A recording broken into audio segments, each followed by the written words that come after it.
Hi there, what's up? In this video, I'll give you a quick guide on how you can back up Odoo database. So, backing up your database ensures that you can restore your data in case of accidental loss or errors.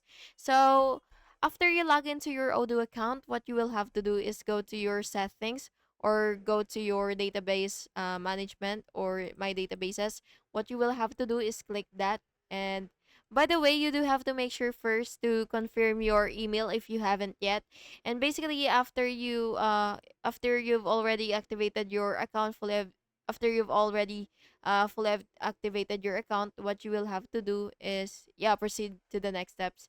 And what you will do next after you go to databases, you will just have to click back up. So you will basically select the database that you want to back up and then click it again.